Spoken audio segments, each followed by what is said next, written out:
Buenos días. Este volantito no lo mandé a imprimir para esta prédica, pero va a ser sobre la Navidad.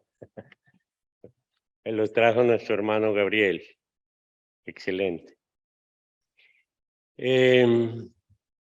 Hoy es un día muy especial. En todo el mundo se celebra la Navidad, casi en todo el mundo, ¿no? Y se refiere precisamente al nacimiento del Hijo de Dios. Los que estuvimos alguna vez en ICR, que es la Iglesia Católica Romana, bueno, éramos de nacimiento, nos inscribían, ¿no? Allí. Y era muy interesante porque no nos hablaban de Papá Noel, ni Santa Claus, nos hablaban del Niño Dios, ¿no? Y era algo maravilloso, era algo maravilloso. Los que se reúnen en esa congregación saben que yo amo la Navidad, sobre todo porque en mi tierra, allá en Medellín, Colombia, es un espectáculo de luces increíble, o sea, para la Navidad. Y las familias lo mejor que saben hacer con sus niños es salir por la noche a cualquier hora. Puede ser 8, 9, 10, 1 de la mañana, 2 de la mañana. Van a estar caminando a las orillas del río Medellín, donde hay 18 cuadras de iluminación fabuloso. Y están celebrando precisamente el nacimiento del niño Dios. Y eso era para nosotros algo fantástico. Hay unas canciones que dicen que la Navidad de los pobres es triste. Y yo sí puedo decir que eso es mentira. La Navidad de los pobres en Medellín es la más feliz que hay. Yo recuerdo cuando niño que no hubo regalos para nadie. Como yo era el más pequeñito, me dieron un regalito. Y ese regalito, que era una cosita, un conejito cortado en madera con una caladora, pintadito de blanco, con unos colores verdecitos. Era yo un pibecito, qué sé yo, de 5 años. ¿Y acaso puedo olvidar el bendito conejo? Era la cosa más hermosa que yo había visto. Tenía rueditas, salía por todos lados corriendo con él. Al fin no sé qué pasó. He buscado otro igual, ya no los hacen así. la verdad. Pero hablando de la Navidad, es bueno aclarar algunas cosas, ¿no? Sabemos con certeza de que Jesús, el Hijo de Dios, no nació un 25 de diciembre. Eso hay que darlo por descontado, ¿no? Lo hicieron por otras fiestas y lo hizo más ICR, la iglesia romana, que en ese tiempo no era solo Iglesia Católica Romana, también se incluía la ortodoxa griega, que no era ortodoxa griega, sino parte de la iglesia que se conocía en aquel momento como universal. Y lo que ocurría es que había en el Imperio Romano unas fiestas que se celebraban desde para la época de Jesús, más de 400 años atrás ya se celebraba una fiesta que se llamaban Saturnalia, ¿sí? Y esas fiestas eran un espectáculo muy grande en el imperio. Usaban al dios Saturno para esta celebración. ¿Por qué? Porque Saturno era el dios de la agricultura, dios de las cosechas. Y para el 17 de diciembre hasta el 25 ocurría un fenómeno con el sol, que los días se iban alargando. Entonces se creía que la luz triunfaba sobre la oscuridad, porque los días eran más largos que las noches y se iban alargando cada vez más. Entonces esa celebración se refería al Dios o al nacimiento del Dios Invictus o invicto, victorioso, dijéramoslo así, ¿sí? Refiriéndose a Saturno. Entonces, desde el 17 de diciembre, que venía esta parte que era el solsticio de invierno, o sea, la gente salía de vacaciones. ¿Por qué? Porque en invierno nadie iba a sembrar, pues. Y en el norte, bueno, es complicado. Entonces, habían unos meses prácticamente que se suspendía el trabajo, ya se habían recogido las cosechas, así que bueno, vamos a celebrar. Entonces celebraban esa fiesta que era popular en todo el Imperio Romano. La más esperada fiesta era esa, en el Imperio Romano. Es una cosa espectacular, ¿no? Yo creo que desde niños los chicos ya sabían que venía ese tiempo que era de fiesta y de fiesta, y ocurrían cosas muy interesantes allí. Habían, por ejemplo, regalos en esas fiestas. Había también cena con mucha comida abundante, y cuando se dice abundante era bien abundante, mucho vino, y tomaban, bueno, hasta emborracharse ni saber a dónde estaban. Empezaban la fiesta en un lugar, pero no sabían dónde iban a terminar. Se dicen, algunos dicen, y creo que la Real Academia lo apoya, cuando habla de estas fiestas saturninas, llamémoslas así, o saturnales, de que eran bacanales, orgías directamente, que ahí terminaban. De hecho, por definición de la RAE, dice que saturnal es una orgía, una bacanal, una cosa sin freno. No sabemos mucho acerca de la intimidad de la gente en aquel tiempo y si estas cosas pasaban o no, ya que la RAE lo rescata, debe ser por alguna razón. Como dicen en mi pueblo, cuando el río suena, pues, piedra lleva, ¿no? Algo habrá de verdad en eso. Y ocurría algo muy espectacular, era un tipo de anarquía en el que los esclavos y los amos intercambiaban su lugar.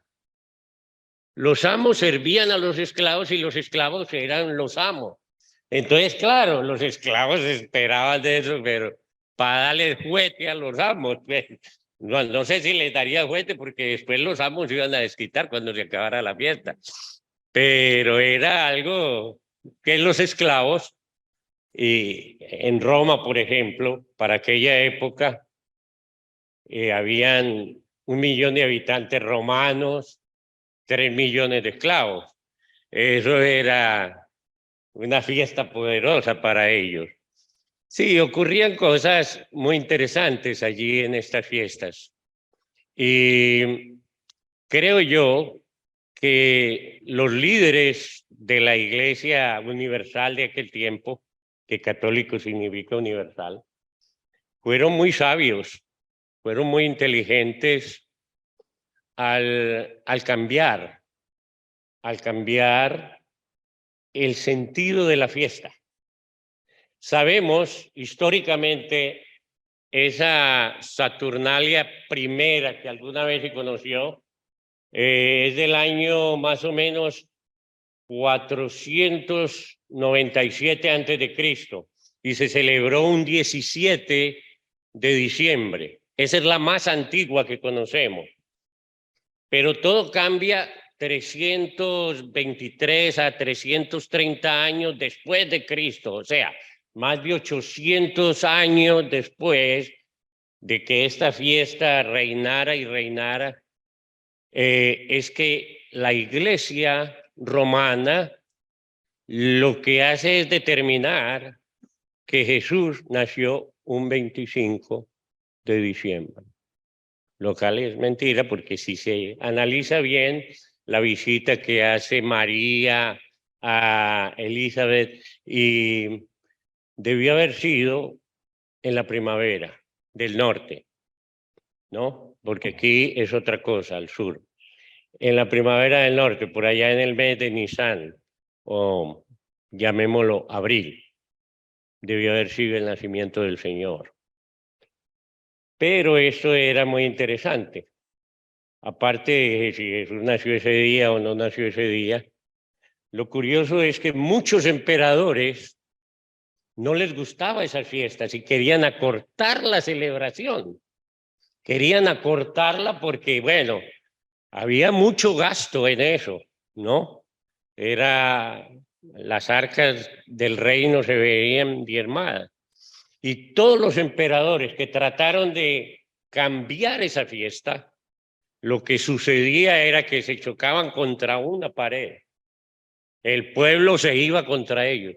Habían disturbios. Era una cosa aterradora.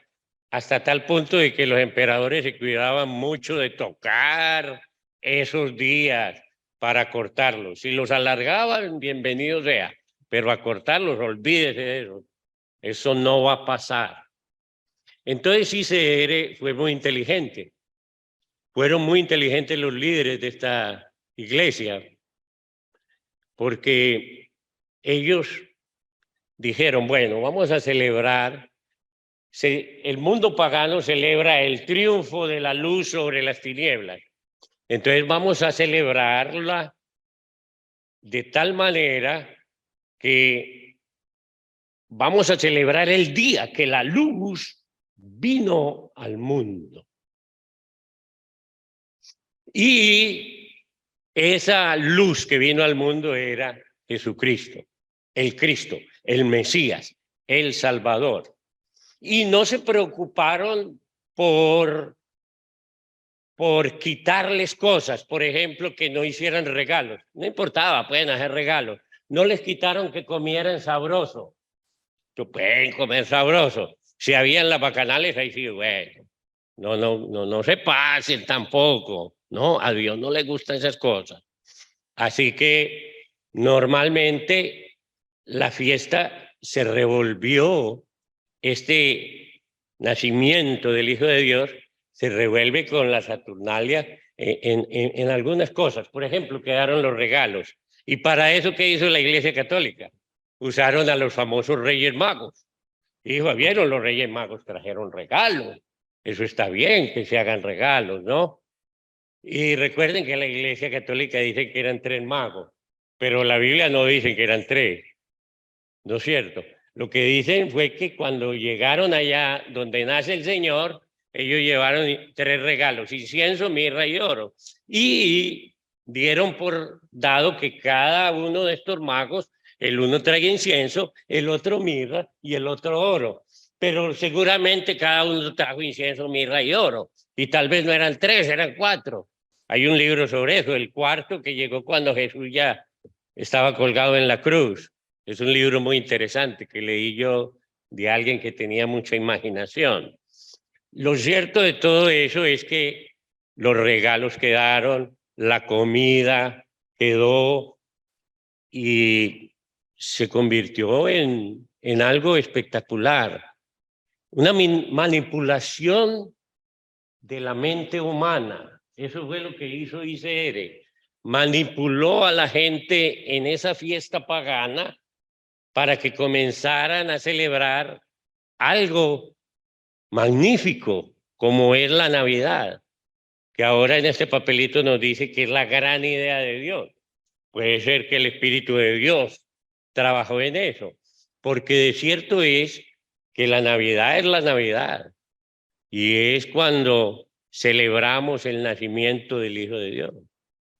Algunos piensan que por ese inicio la Navidad no se debería celebrar. Yo digo, por el contrario, si el mundo que se la pasa en pecado cada día tiene al menos un día para celebrar el nacimiento del Hijo de Dios, claro que yo quiero celebrarlo con ellos, por favor. Magnífico, excelente, fantástico. Eso fue genial. Es increíble. Yo creo que mucha parte de la fe que me trajo el Señor vino de la Navidad. En mi casa siempre se hacía el arbolito, se hacía el pesebre o el nacimiento. Y yo estaba antes de las 12 de la noche, mis hermanos estaban parrandeando, bailando como hace el mundo, ¿no? Allá en sus fiestas, pero yo antes de las 12 siempre estaba en mi casa. Porque yo al niño Dios ahí en el nacimiento lo tenía tapadito, con la pajita. Cuando llegaba a las 12 de la noche yo estaba ahí. Ya nació el niño. ¡Mami! Porque mi mami siempre estaba. ¡Mami! ¡Ya nació el niño! ¡Feliz Navidad! ¡Ah! Eso era fantástico, fantástico. Eso era algo increíble. Y entonces yo pensaba, sí, que él era el Hijo de Dios. Yo no era de las novenas que hacían y los villancicos que son bonitos. Tu taina, tu turumá. Eso era una bendición, lo recuerdo. Los pastores de Belén vienen a adorar al niño. Y yo, ¡ay, qué bendición! Pero no era de creer que esos muñequitos hacían milagros o había que adorarlos. Para mí era una representación de lo que había pasado cuando Jesús nació en su momento.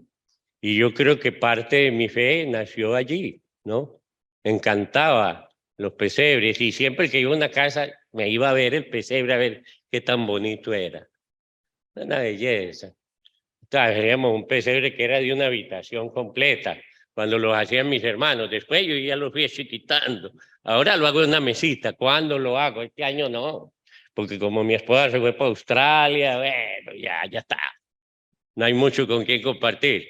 Y el Juancho se la pasa en sus programas por ahí, con sus amigos. Bueno. Pero sí, pienso que todo eso en medio del paganismo que pudo haber tenido en el pasado, es algo maravilloso, fantástico, que nos hace soñar, que es lindo. Yo cuando llega la Navidad, ahora a mis 68 años de edad, me vuelvo un niño otra vez. Ahí está el árbol en la casa, una belleza. Como yo ya no soy para estar poniendo cosas por allá altas, invité a una familia de la iglesia y ellos lo hicieron, pero yo me llevo el crédito. Mi esposa me dijo, le quedó muy bonito, mío. Y yo le dije, bueno, no le conté toda la historia. Lo cierto es que para mí la Navidad es un tiempo irreemplazable. Desde el 1 de diciembre yo ya estoy pensando qué es lo que vamos a hacer, cómo vamos a celebrar con nuestros hermanos, con nuestros amigos. Y la Navidad, para mí, luché mucho con los estudiantes en Ecuador, en la EQUEP, donde fui profesor por más de 10 años, porque llegaban algunos de Bolivia, otros de Perú, y algunos no les gustaba nada la Navidad. Y yo les decía, muchachos, ustedes sí son crueles, ¿no? ¿Cómo pueden ver a sus niños sin un regalito en Navidad? Porque ustedes no celebran la Navidad. Todos los niños con su bicicletica, con sus patincitos, con su carrito.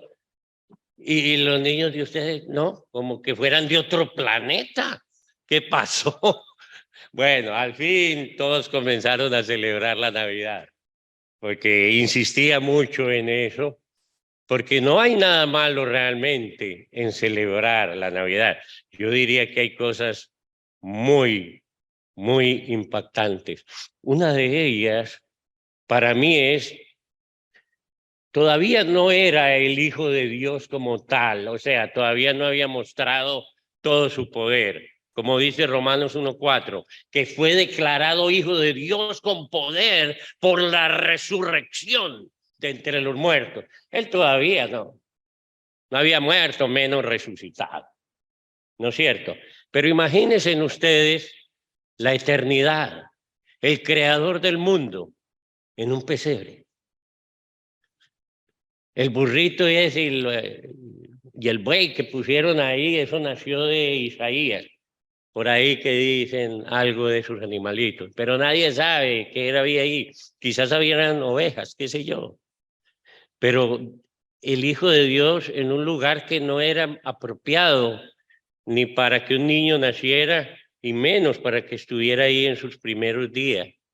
Pero que ese niño era el ser más grande sobre la tierra y sobre el cielo. y sobre todas las cosas, la eternidad envuelta en pañales. Eso es fantástico, increíble. Y que no fueron reyes los que estuvieron allí, porque esos magos no eran, ni eran reyes ni eran magos, eran sabios que venían del oriente. De hecho, no sé si estaban un poco locos porque estaban siguiendo una estrella. Y que una estrella se pare sobre una casa, eso debía haber sido otra cosa. La verdad, yo no entiendo. Unos dicen que un cometa, que, bueno, tratan de inventar. Puede ser una bengala, qué sé yo, alguien dijo una bengala. No, en ese tiempo no había pólvora. Bueno, o no la habían inventado. Lo cierto es que estos magos llegaron ahí, pero no eran reyes. Los que llegaron ahí, y no sabemos si se conocieron los pastores, que el ángel se les apareció allá y que se abrió el cielo y que vieron las huestes. Gloria a Dios en las alturas y en la tierra paz a los hombres de buena voluntad. Eso es una historia increíble. ¿Quién no quisiera estar allí para darle la bienvenida al Hijo de Dios, para conocer al padrastro, al José? ¿No? Que pasó como papá a través del tiempo, y de María, la madre del Señor, esa sierva del Señor. Saben que en ese tiempo casi todos los hijos que nacían se llamaban Jesús, porque todas las madres sabían, judías, israelitas, sabían que por ese tiempo iba a venir el Cristo, el Hijo de Dios, que iba a ser llamado Emmanuel, que es Dios con nosotros, y que le iban a poner por nombre Jesús, según la profecía. Entonces todas las madres querían que su hijo fuera el Mesías, que fuera el Cristo, entonces le ponían Jesús, Jesús, Jesús, Jesús. Jesús uno, Jesús Junior, Jesús, bueno. Pero había un solo Jesús, ¿no es cierto? Y ese fue el de esa hermosa mujer, María. Bueno, no sé si era tan hermosa, lo cierto es que a José le encantaba. Amén, gloria al Señor.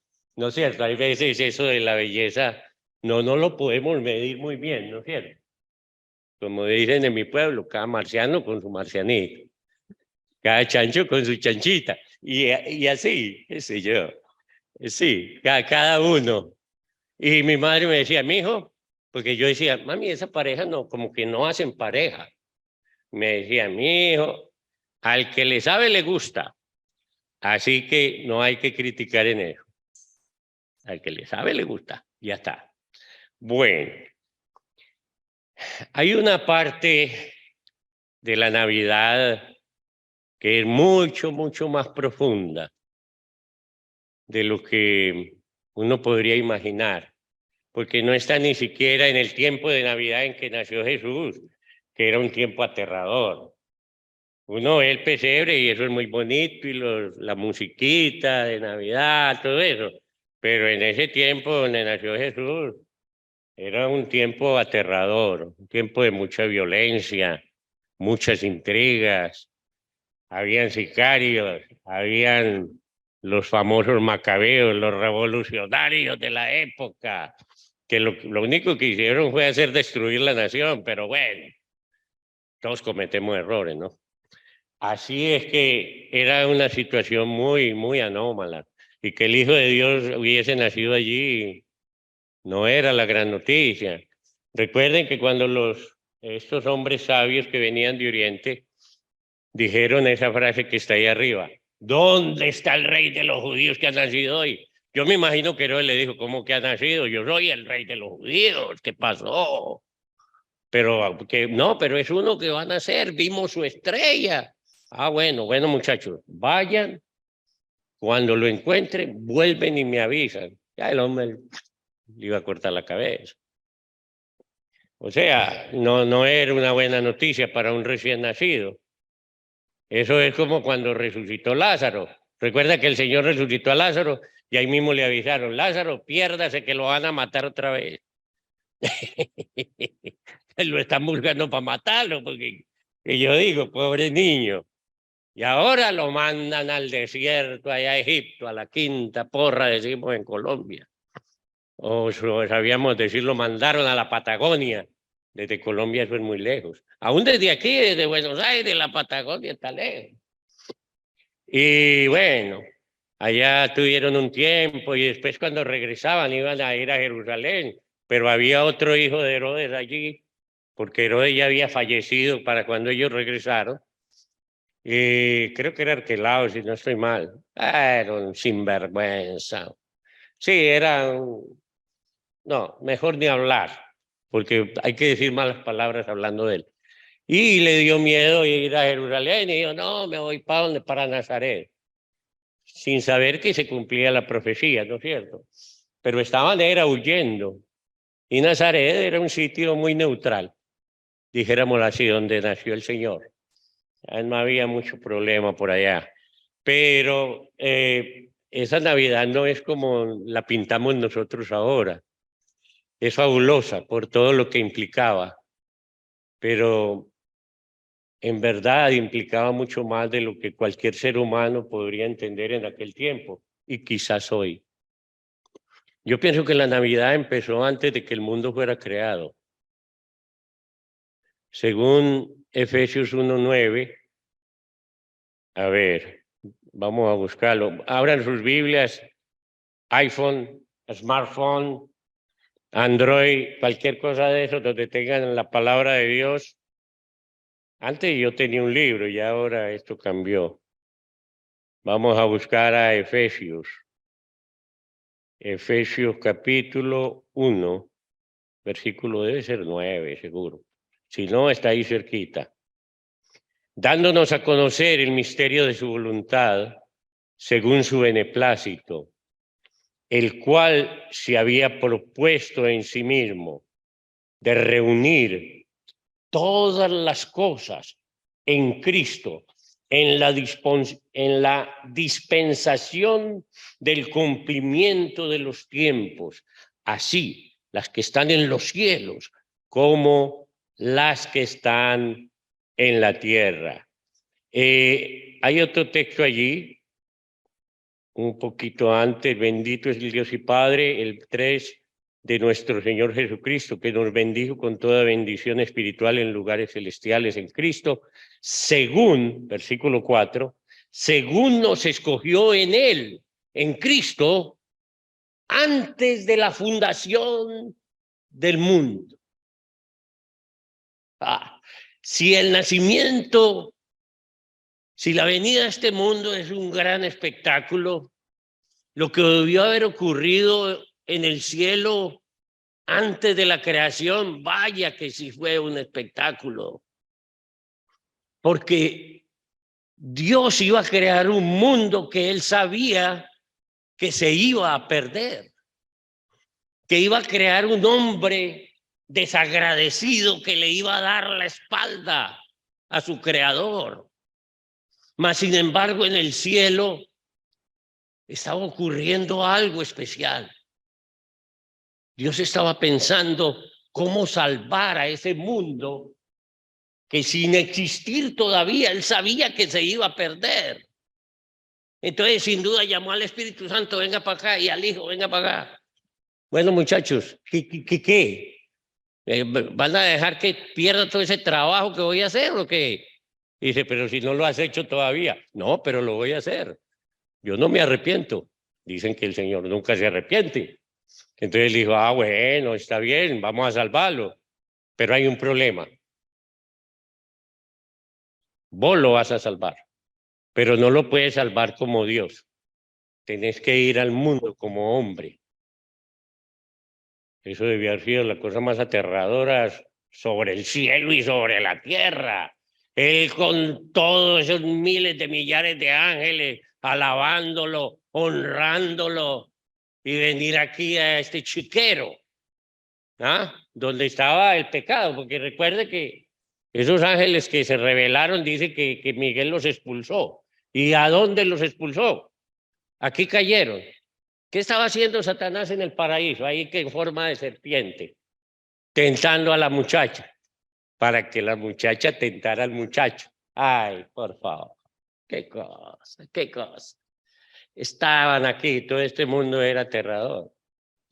Y en algún momento el hijo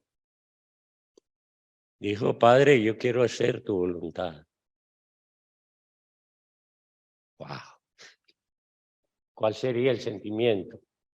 Porque no solo estaba regalando un hijo, sino que lo estaba regalando para que lo vituperaran, lo escupieran, lo maldijeran, lo crucificaran, se burlaran de él. Debió haber sido muy difícil.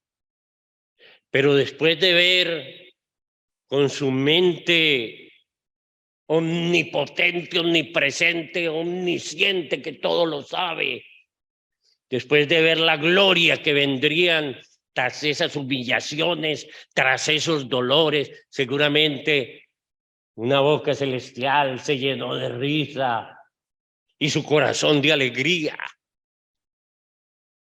Eso es otra Navidad. Y es más fantástica de la que nosotros todavía vivimos. ¿Saben por qué? Porque falta algo más.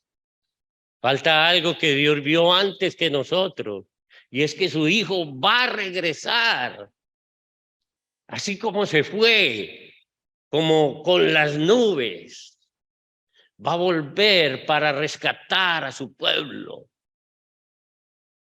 Para llevárselos, para compartir su gloria, para mostrarnos las habitaciones que está preparando desde antes que el mundo fuese.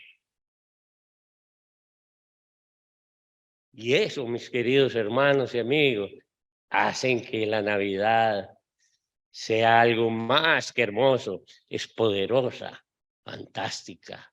Es algo que te conmueve, que te mueve el corazón, que te lo estruja, porque nos llena de gozo y de alegría. Aunque él tuvo que morir por un error, y por ese error es que tenemos Navidad, es que disfrutamos de estas fiestas, porque hay dolor, pero hay alegría, y más que alegría, gozo inefable y glorioso. Tenemos esperanza, esperanza de que el Señor llegará pronto y nos sacará de esta vida de miseria, de engaño, de mentiras, pero que cuando las vivimos en Cristo, cuando vivimos en Cristo esta vida, también estamos gozosos aquí, aún en medio de la tormenta, aún en medio de los dolores, aún en medio de las tragedias, estamos gozosos, porque sabemos que si alguien nos dejó, algún día lo vamos a volver a ver. Y esperamos todos vernos en el cielo, con aquellos que nos precedieron, que ya se fueron para estar en un lugar de consuelo. Y luego, cuando venga el Señor, ellos resucitan y nosotros también, ahí como Iti, cuando voló con los muchachos ahí en bicicleta, para ir, qué sé yo, a algún lugar mejor. Así me imagino, vamos a volar como las águilas. Sus alas levantarán, correrán y no se cansarán, caminarán, no se fatigarán. Creo que es en Isaías 40. Eso es maravilloso, como las águilas. Imagínense ustedes en el cielo, volando por todo el cielo, rozando el trono de la gracia y viendo al Padre Eterno. ¡Wow, mis queridos hermanos! Qué buena es la Navidad. Y si uno la entiende correctamente, vamos a estar mucho más alegres de lo que estuvimos anoche comiendo, bebiendo, bueno, bebiendo un poquito, cuidado. Y bueno, yo vi que muchos andan bostezando por aquí. Yo supongo que no se acostaron a las 10 de la noche. Eso es 2, 3 de la mañana. Ahí estuvieron. Gloria al Señor. Así, mis queridos hermanos, quiero terminar con un texto que yo lo había escogido para el fin, pero que nuestro hermano Gabriel lo sacó a colación. Y es un texto fantástico. Juan 3:16. Porque de tal manera amó Dios al mundo que ha dado a su Hijo unigénito para que todo aquel que en él cree no se pierda y tenga vida eterna. Dios los bendiga, queridos hermanos, en esta mañana. Dios bendiga su palabra en ustedes y muchas gracias por su fina atención.